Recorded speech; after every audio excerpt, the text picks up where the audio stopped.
the body is our muse. The body is it's a thermostat that lets us know. And if our thinking parts can't overrule it.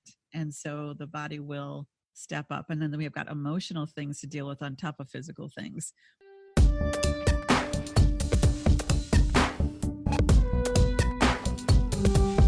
Welcome to the Unquiet Sisterhood, a place where we can talk about real life, work, love, and more from a feminist perspective. I'm Jen Pavich, your host. And now, let's dive right in.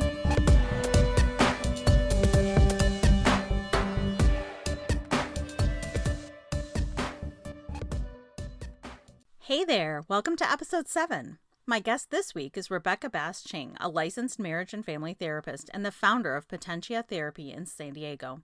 Rebecca is also a certified EMDR therapist and trauma therapist, and she has extensive training in family systems therapy and mind-body approaches which take into account the whole person and whole body in recovery.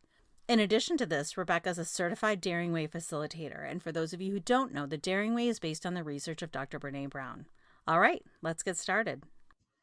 Hi, Rebecca. Thanks so much for being on the podcast. Well, thank you so much for having me. I'm honored to be here. I'm so excited to talk about your work. But first, and we touched on this a little bit before the call, but I want to talk about what's calling you right now and what's kind of making you curious or unquiet or uncomfortable.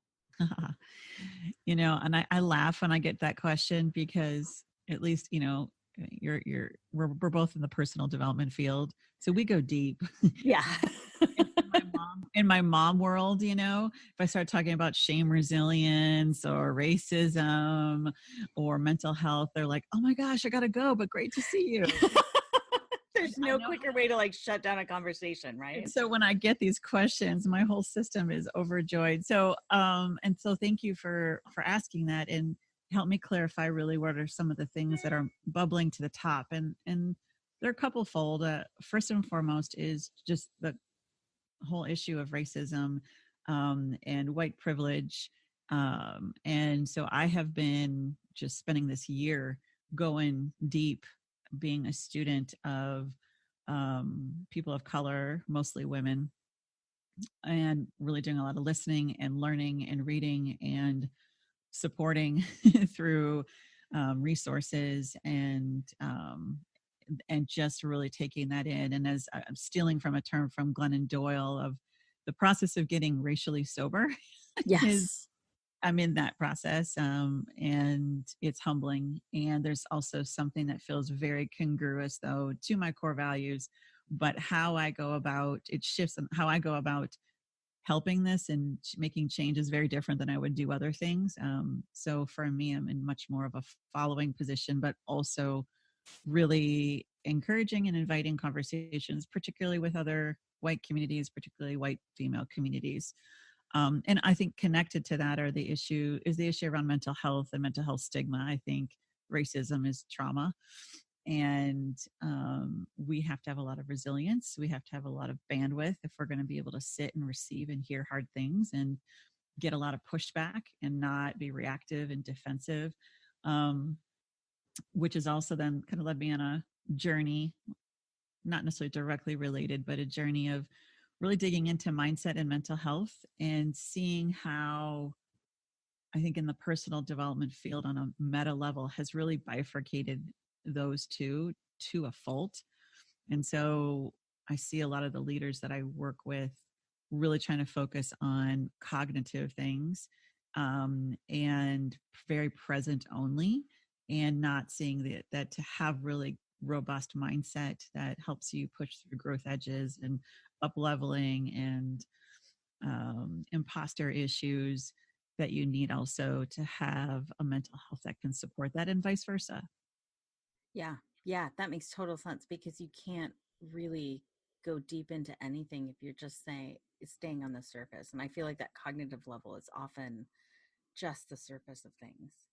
Yeah. And I've been a psychotherapist for, I think over 16 years now. And prior to that, I was working in Washington, D.C. on Capitol Hill, and worked in New York City in advertising, worked in Europe, working with international youth, and their parents were running the world and business and education and relief efforts. And everything is like, go, go, go.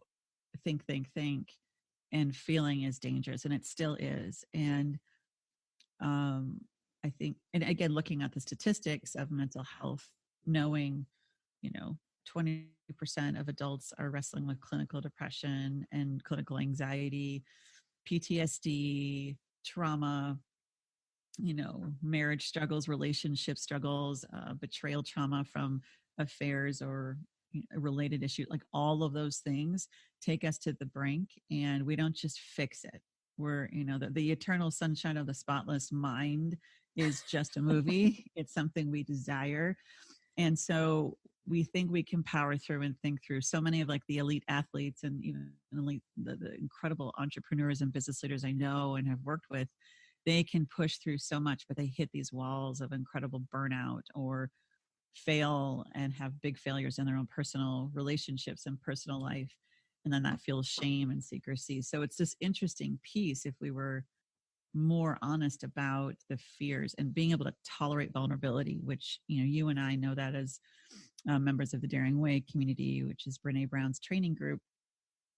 We know that that's everything. And there's nothing comfortable or there's nothing warm and fuzzy. If someone is saying they're vulnerable, like, oh my gosh, it was so vulnerable, it was rad, that wasn't vulnerability. So again, our nervous systems, need to handle the distress of risk, uncertainty, and emotional exposure. And that requires supporting mental health, not just pushing through, numbing through, and thinking through. Absolutely. And I think too, you mentioned that we're both Daring Way facilitators, and, so as part of that and probably other areas in our personal and professional development, like we learn that we are in fact feeling people who think and not thinking people who feel.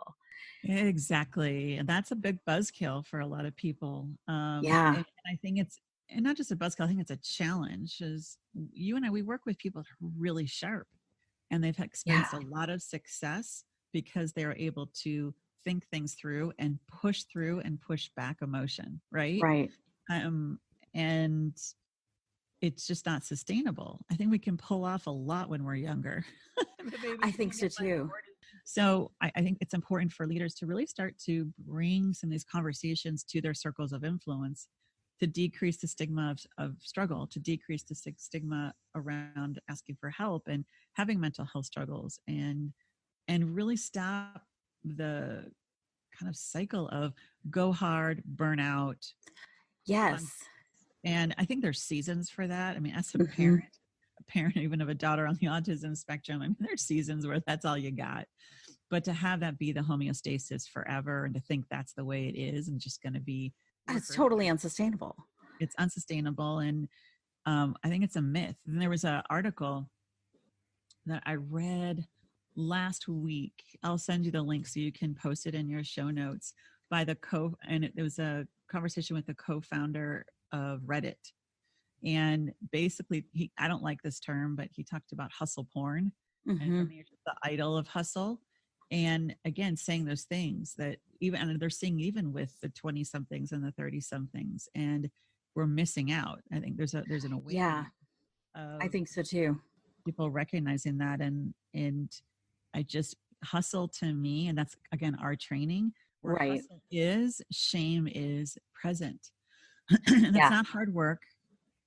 That's not striving for excellence. That's not sacrificing a few things so you can achieve a big dream. That's not what I'm talking about. But there's something about hustle and worthiness that get tied up together. And that's always dangerous when our core value and worthiness as a human gets tied up into what we do and how I think of hustle as that, like sort of like putting up a smoke screen or feeling the need to manipulate someone's perception of you. Interesting. And that comes from a place of not feeling worthy, because why else would we do that?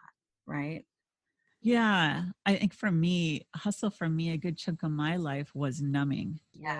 Just numbing your way through. Drug of choice to work through, to push through, to conquer.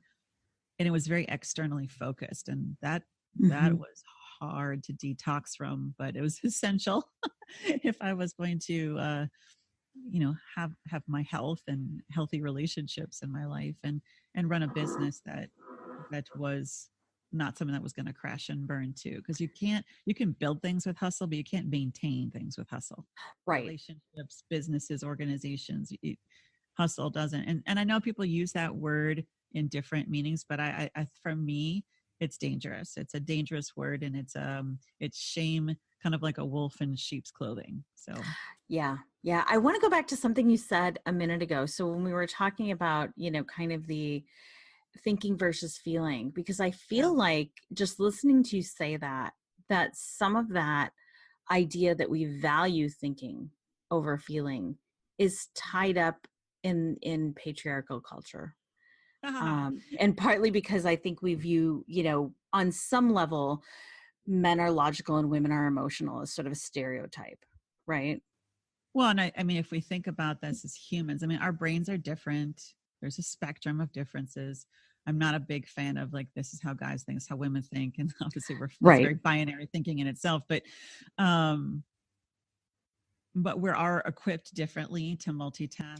Well, and I'm not necessarily even saying that that's true. I'm saying that that's kind of the stereotype in culture. Like women are often told in work situations that they're too emotional, when if a man did the same thing, he might be praised for, sort of being vulnerable or being sensitive.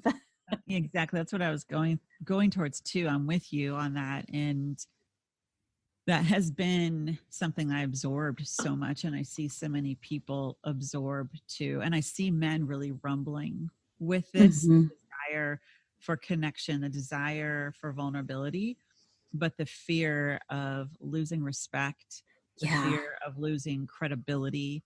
And then a lot of the women that were above me in more of the corporate political arena were very much coaching me to be more masculine. Yes. I remember this one woman said, Rebecca, you just need to grow a pair. And I looked down my chest. I'm like, well, I did. Yeah. I didn't know what she meant, but I was like, I don't know how to navigate this. Yeah. Because I walked into a room and said, excuse me, please. Like that was too nice. This is in New York for you.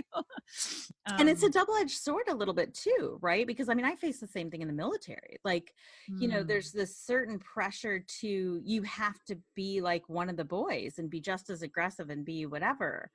But also, in the back of your head that any moment that can turn on a dime. And suddenly you're not being a good woman. You're not doing your, a soldier. Yeah. Not a good soldier means not embodying the things that make you at times, right? And there's life or death. Like feeling could be death. Hesitating is death, right? That's my understanding of it. And I mean, I was never in combat, to clarify, but just more culturally. Right? Yes, for sure. Yes, the training is, if you feel this could cost lives, yours and your colleagues, or your fellow soldiers. So yeah, I mean, we in San Diego here, there's a lot of military community, and that's you hit on a really tough one to say, yes, we are feeling beings who think. Right. And so it is a tricky one, but at the heart of it, we're hardwired to connect. And if we want connection, we're desiring love and belonging, we're vulnerable. So there's this element of, I don't need anything. I grew up in these 80s movies where the woman archetype was this ice princess who, was usually dating the jerk, and she was on the fast track and wore the corporate suit with rad, huge shoulder pads. Of course. And then you had like the sweet, tender, kind of awkward guy come in and eventually melt her heart. And, but there was something so attractive about like, okay, if you just shut down needing and wanting and you just focus on work, okay, that was attractive. Yeah. But here's the thing why that was attractive. In my own family of origin, there was a lot of chaos. My parents split up. There was a lot going on there. And I knew, oh my gosh, I was blessed with a brain. I was, from Minnesota. So we love our work ethics, and so I knew if I was perfect, and perfection was my jug of choice. So shutting down anything of what I really felt and needed, and was very much like, my world would be better if everyone's happy and perceives me this way, and I achieve these accolades. And that, again, so empty and so exhausting. But that was perpetuated kind of the cluster of my own origin story combined with the messages and culture. And I sometimes feel we just don't want it. Listen, doing deeper work, there's nothing efficient about it. No, there's not. It's not a 3-step process ever. No. And you've got folks that are like, running companies and organizations and leading people and taking care of their families. And like, I don't have time to lose a day to processing and doing a U-turn and checking in with my system, and then potentially losing a whole day of work because I feel like a hot mess. That's hard. And I feel like the cultural message there, like what you're, kind of alluding to, is like, wouldn't everything just be so much more efficient if we didn't need anything ever? Yeah. Which is crazy.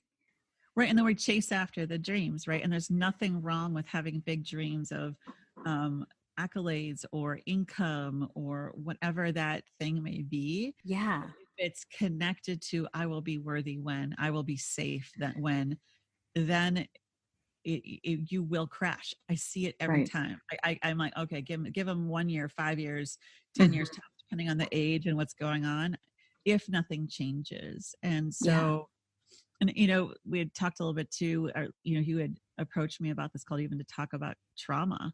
And I just don't think, I think we think of trauma as like childhood abuse or a gnarly car crash. But trauma is failing, and your business losing money. It is not getting the grade or getting the award or getting the contract. And we take those dings on our nervous system, and when you're high functioning, you just push on through until it's kind of the death by 1,000 paper cuts, until our nervous system says, no, this world's too dangerous. We can't risk, we can't tolerate anything that we don't know for certain. Well, I mean, that just crushes creativity and innovation. And that's where shame comes in too. And trauma, I mean, when it is, often trauma is about a betrayal of some kind too. And it really is a layered process. It's not like, oh, I did that work, I worked on a year on it. Usually it's kind of an onion of unfurling in seasons. Depending on what that is. And our thinking parts of us think, oh, that's not what's bugging me. But from a neuroscience perspective and our memory network perspective, we sometimes don't know that maybe there's something from our past, our story, that's still jamming up our ability to be present emotionally and not be really reactive. So when people find their worthiness and they're going into that hustle mode, or the cycle of burnout keeps showing up, those are cues that there's some stuff going on, and our bodies are the wisest parts of us. And then they start getting like the chronic pain and the intolerances to foods and migraines and headaches and insomnia. Our body is saying hello. It's not just taking a supplement and getting rid of a food group. I mean, sometimes that will help, but it's like a Band-Aid. But that's like the symptom, right? And instead of going looking for, why is my body speaking or screaming sometimes for my attention right now? I don't know if you've read the book by Bessel van der Kolk, The Body Keeps the Score. Yes. Oh, I mean, I recommend every human I talk to read it. It's such a powerful, it's like a novel, and he talks about a variety of methodologies, and it's hard if someone is reading that and has trauma in their story, it hasn't really worked through it, that there's going to be some stories, because he was on the front lines with 9/11, a lot of war veteran. He's done some really incredible work, and he's both a researcher and a clinician, which is such a gift. So I recommend everyone read that book. But I'll put that in the show notes. The body is our muse. The body is our kind of, I don't know what the word is. It's a thermostat that lets us know. And if our thinking parts can't overrule it. And so the body will step up. And then we have got emotional things to deal with on top of physical things, which I see a lot too. So. So can you tell me or tell our listeners a little bit more about your work? And I know that you use EMDR and internal family systems, and I would love to just have people be able to hear an explanation of what those are and kind of how they work and how they can help with trauma. Sure. So I've got two businesses. One where I've been working a lot with leaders on kind of the integration of mindset and mental health, but that is really inspired by my brick and mortar business, Potentia Family Therapy, which is an outpatient integrated mental health practice based in San Diego, where we treat the whole person and the whole spectrum of mental health struggles. Our whole team is trained in a trauma anxiety modality called EMDR. It's called eye movement desensitization reprocessing. And it's a beautiful and robust approach that really takes into account our mind and our body as we're working through trying to live a present that isn't run by the past. And I see a lot of people, and I work a lot with perfectionists, a lot of people that have tried everything else before they come. Which is super common. And so it really is, there's an incredible body of research around it. So I believe the website is EMDRIA.org. So emdria.org if you want to read more about it. Another modality, which really is the primary way that I've been working lately too, is internal family systems. And you can read more about that at selfleadership.org. And this is a modality developed by Dick Schwartz over 30 years ago that I was exposed to early in my clinical career, but have recently come to it again in both my clinical work and my leadership consultation work. And it's so powerful. It's non-pathologizing. And it's really this approach of, we have a very complex and layered inner system. Mm-hmm. Think of a genogram. We just kind of flip that inward, and we have these different parts of us that are working really hard to protect. So in leadership communities, we often hear people like punch fear in the face and cure fear and shut it down and, get it to tell it to go away. But these inner protectors were born with this almost multiplicity, and we're not talking dissociative disorder or what we used to call multiple personality, but these parts that are kind of part of our beautiful inner system to protect us. But at the core of this, and I think this is really beautiful, is this place of self or soul, where these qualities of courage and compassion and connection, creativity and calm and confidence, that when we're living life from that space, not from the thinking parts, not from the perfectionist protectors, not from the hustle, the parts that think if we can hustle, we'll be safe, then we're living connected to our core values. But often those awesome protectors that we often shame and demonize, the perfectionists and the imposter complex, all of that, are doing their job because they don't want our system to get overwhelmed by parts of us holding our earlier life pains. We call them exiles. We often exile the shiz. I don't accept that's my past anymore. And like some very, very popular and misogynistic personal development leaders who won't be named, but I think you all could figure it out. Yeah. Kind of talk about, if you think about your past, you're weak, you're lame. But here's the thing: the past will always act itself out in the present if your nervous system isn't healed and on your team. So IFS is this beautiful, non-pathologizing and so empowering approach that we can heal based on our own souls, our own self energy is what they call it. It sounds a little woo-woo for me. I'm in California, but I'm a Midwestern. And actually, I've learned to embrace the beauty of woo-woo, the beauty of uncertainty, the beauty of mystery. Absolutely. And this community, it's just been a game changer, not only in how I work with clients, but my own feelings. My burnout has decreased. My calm and clarity has decreased. My ability to sit with discomfort has gone through the roof.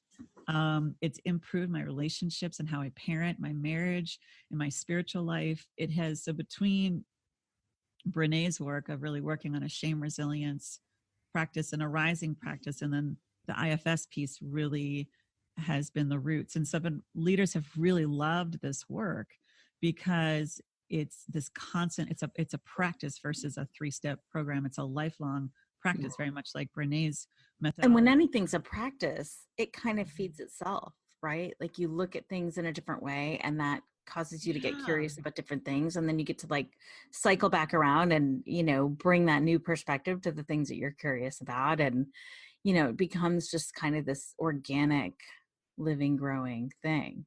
And I also want to just point out with the woo-woo, I'm all about woo-woo. I wrote a post like, I don't know, 6 months ago or so, like talking about how I'm unapologetically woo-woo because Nice. so many women, you'll be in like an amazing conversation with someone and then it goes to, okay, I'm sorry, this is a little bit woo-woo, but Right. no, I'm sorry, but necessary. But I'm one of those women too, because again, how I was raised and the culture, there's these very academic research based parts of me that get a little nervous when I go into the mystery of woo woo. And so I'm just naming that and yep, I hear you. and respecting that, because so much of my training is what's evidence based and what's the research, which I don't think we should abandon. We need to use it as absolutely guide, and yet stay in the mystery and hold the tension of both. And so circling back to so EMDR is a wonderful approach, and but IFS is really this beautiful methodology. I encourage your listeners, there's 2 books if they want to get into. It's called we can pop those in there too. Introduction to Internal Family Systems by Richard Schwartz. There's also this rad book. It's made for couples or written for couples, but I recommend to all if you have a relationship, read it. And it's called You Are the One You've Been Waiting For. And that's a fun one. I say fun because I'm nerd like that, but that's, it really is a mindset shift where, and you'd asked me to talk a little bit about triggers and what's going on in the world. Yeah. And, I've actually moved away from the word trigger, and I use kind of an IFS vernacular word called trailhead instead. And here's why. There's something I realize is, having worked with trauma my whole clinical career, so I got triggered, so I did this. And so usually those triggers are external, right? Whether it's someone in recovery from an eating disorder and someone starts talking about weight and body or food or calories or something, or someone, just says something that really taps into someone's traumatic experience and they get triggered, and then all of a sudden parts of them overwhelm and they make some choices that are out of their integrity, out of a place of alignment for them. And there's a sense of blame in that. So the world triggered me and I acted this way, so I have to retreat. And I saw people's lives get smaller and smaller. I've seen that to some degree with the Me Too movement. I've seen a lot of women kind of pulling back from social media, like supporting the movement, but pulling back from social media in different places because they find it too much to see the stories or see the, different things around that. I guess for me, that feels like a boundary and an important one. So, because I don't watch the news, I watch it very minimally. And I don't have local news ever on because that is like a rated R show. I feel like my kids are on.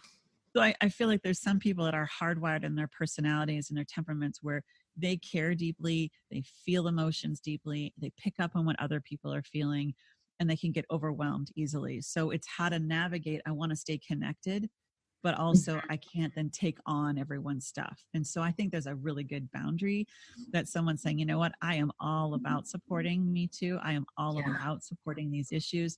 And I'm not going to be engaging in every debrief of a detailed story. Yes. I think it's also important to tell these stories also for other people to hear, and they see the resounding, themes that are kind of being said again and again from these stories. But I think it's important to say, wow, if we're feeling that sense of when you feel in your body that overwhelming sense of like you start to see red, or you all of a sudden a numb wall just comes in and you feel shut down, that's a trailhead. That's a sense of, okay, something's going on in my system. I need to get curious. And that really is our superpower. We do the U-turn, a Y-O-U turn, look within, instead of what's the world doing that needs to change so I feel safe, which is still important to stay curious about, but maybe not the first thing we do anymore. Right. And saying, okay, I need to get safe right now. I need to tap out of social for a little bit. I need to tap out of this meeting, this group, this place. And what do I need? And if we can care for those parts of us that are scared and overwhelmed, and that's really what this work has been about. It's really, really incredible and really empowering. Then we don't feel like a ping pong ball when we go out into the world. We have a little bit more empowerment. We can live from a place of courage and calm, even when parts of us are like, oh geez, too much. And it's like, hey, Rebecca, I can check into whatever those parts. I can check in and say, you know what, you can relax a little bit.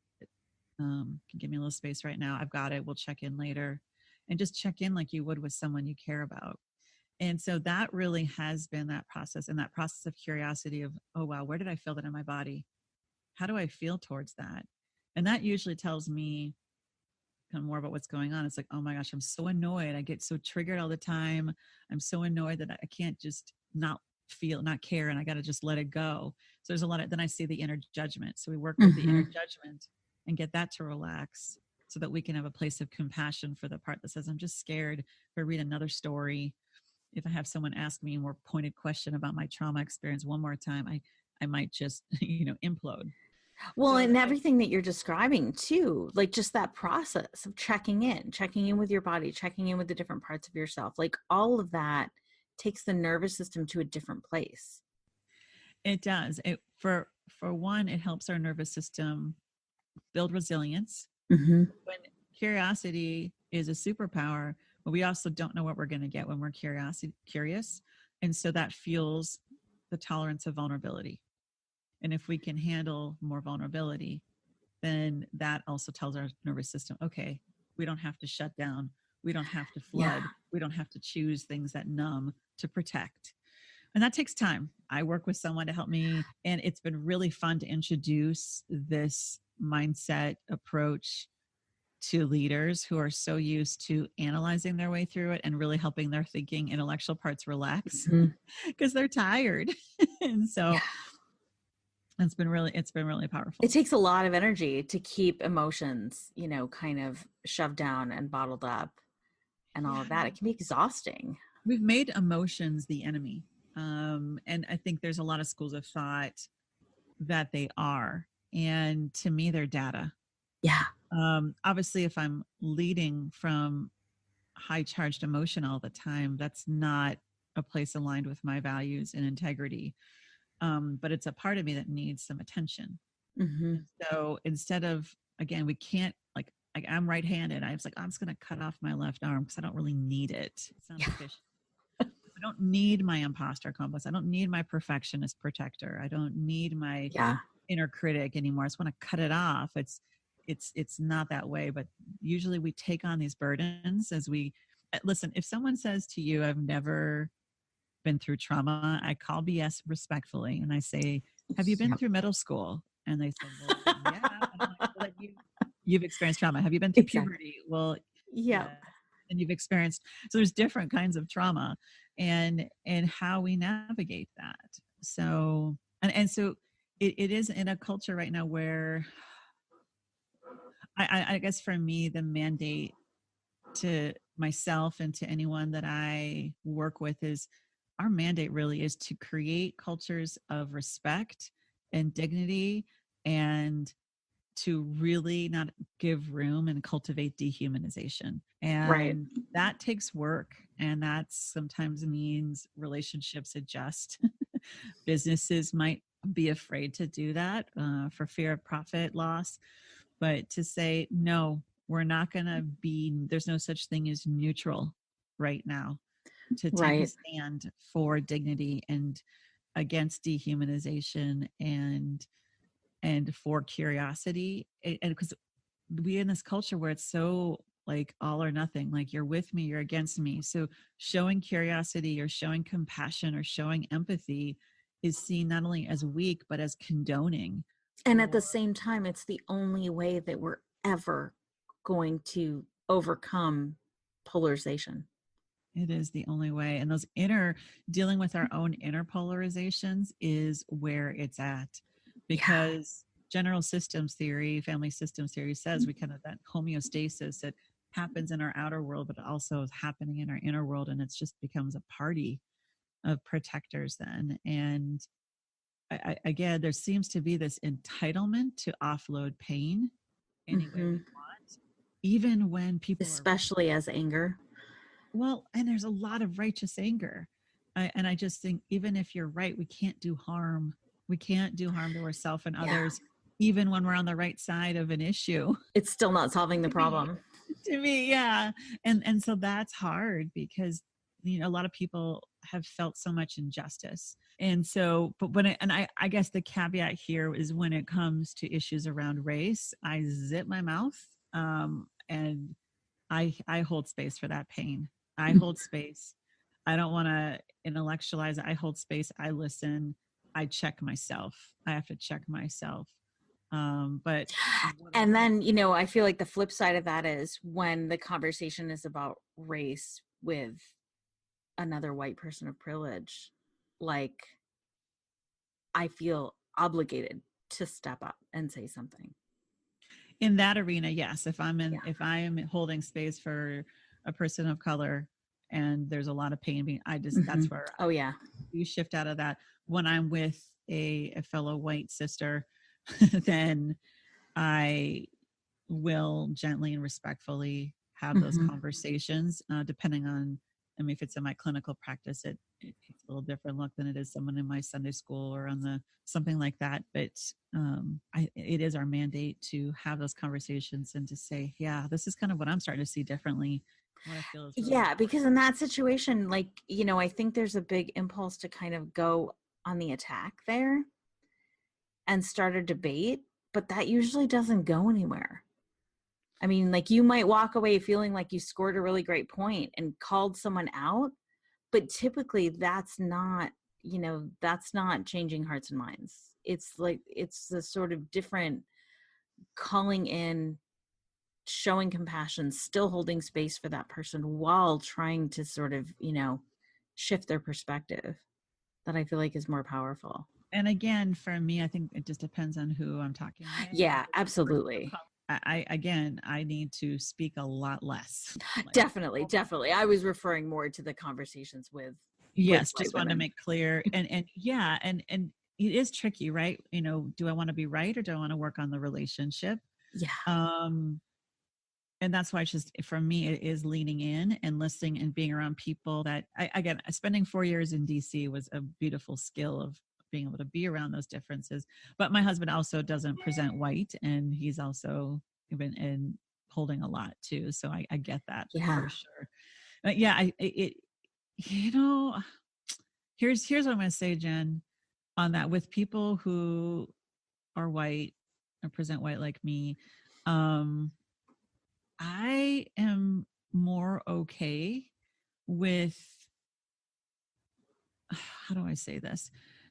I have to be okay with, I want to always show someone respect and dignity, but if calling someone up around these issues means the relationship might shift, I've become more okay with that. Yeah, and I guess there's a difference too between calling someone out or calling someone in and kind of like shaming, right?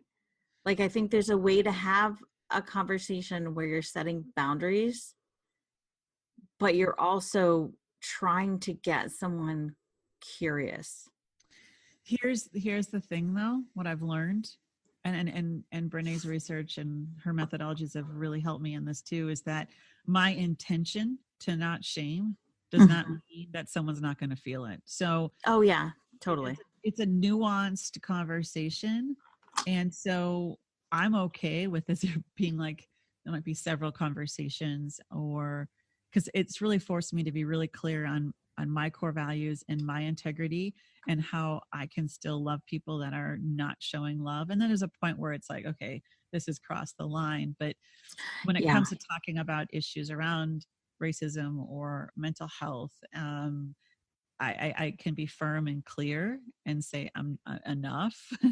and we don't have a lot of bandwidth with that anymore. And I'm really committed to being in circles where people want to have that bandwidth to build up more resilience to understand. And it is courageous work. It is not comfortable. And we have the privilege to tap out and say, I don't want to deal with this today. And I have to own that. There's some days I'm like, I need a break. I need to heal. I need to build up my reserves. And that is privilege in itself. And I have to own that. But there's so much nuance and so much embedded in these hard conversations. And it really requires more people doing a U-turn and looking within. And sometimes people just aren't there.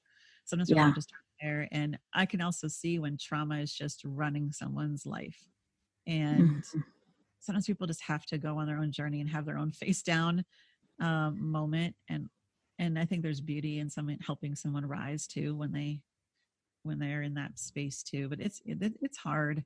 Yeah, it is. It's tricky stuff. And I feel like as, you know, a white woman, like I've been feeling my, you know, there is like, there's a balance between kind of self-care and self, you know, kindness. And then also kind of needing to, like, I feel like me with my privilege, my responsibility is to kind of push the edges of my resilience. Yeah, we have to do this work because I'm the one who can.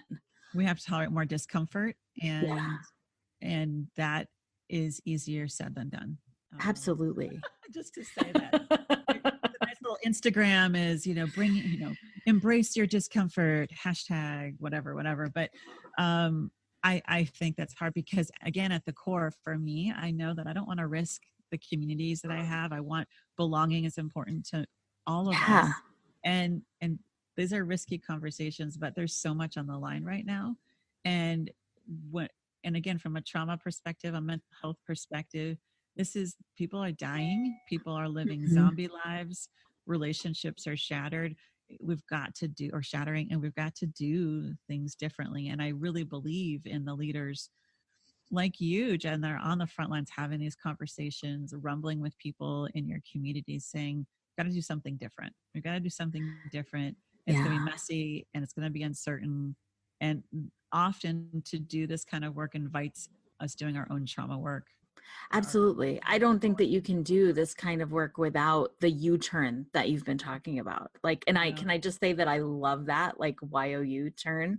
So badass. I know. Is that your little, it's an IFS term. It's an IFS term that I love because, you know, I think do the U-turn, you do the rumble, which you know, definitely picked up from Brené's rising research. That's really where the power is. It's not trying to change everyone else because we can only change ourselves. And if we are able to do some of our own work, then we can tolerate holding our own in the world. And then from a systemic theory piece, then we can start to equate change externally.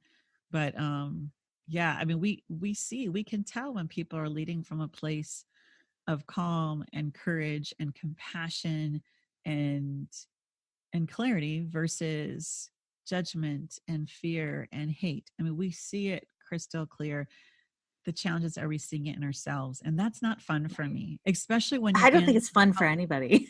When you're in the helping profession, right? There's supposed to have all your shit together. And what I teach, I have taught grad students getting in their master's in marriage and family therapy or psychology. And I say, how many of you feel like, you know, who am I to be here to help other people? And some courage people will raise their hand. And I just share, the reality is we're all hot messes. There's just two groups. There's the group that recognizes, oh gosh, I've got some hot mess. I've got some ish. I got to work on it. And there's the other group that says, no, I don't have anything to work on. I got it all together. And I tell them, just don't be in that group. Don't be in the one. Well, and I've got to say, like, even in the world, like, I don't want to learn from someone that thinks they have it all together.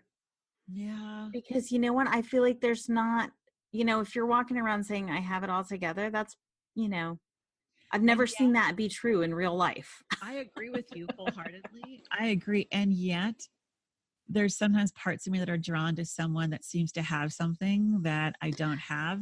And some good marketing, good messaging that can bring me in. And again, but to have someone that can balance that place of, hey, this is who I am. Here's my stuff. And to share stuff, not from a place of in the trenches dealing with their pain in the moment, but hey, this was in my story and I've worked through it and I want to share with you. Yeah, definitely. But kind of you know, I've learned some stuff. Here it is, but I'm still learning.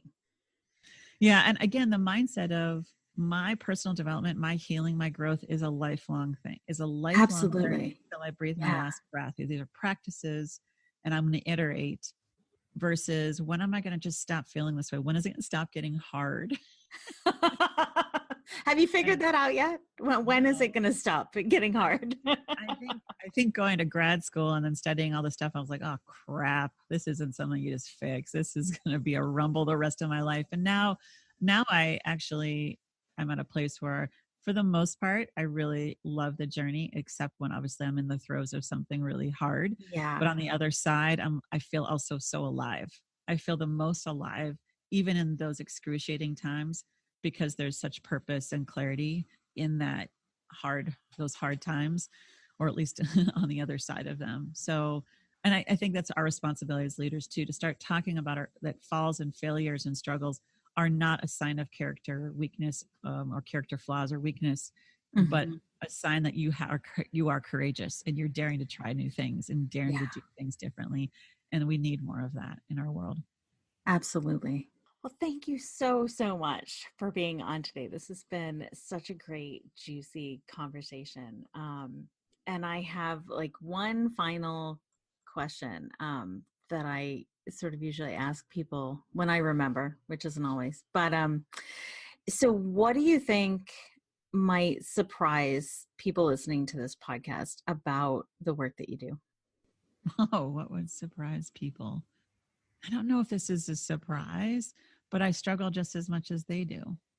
Yeah, that's hard to tell because I try to be pretty, but I guess your listeners, we haven't met. Yeah, I don't know if this is a big surprise, but the thing that keeps coming to mind as I rumble with that question is that I don't have it all figured out, and that I don't like they do.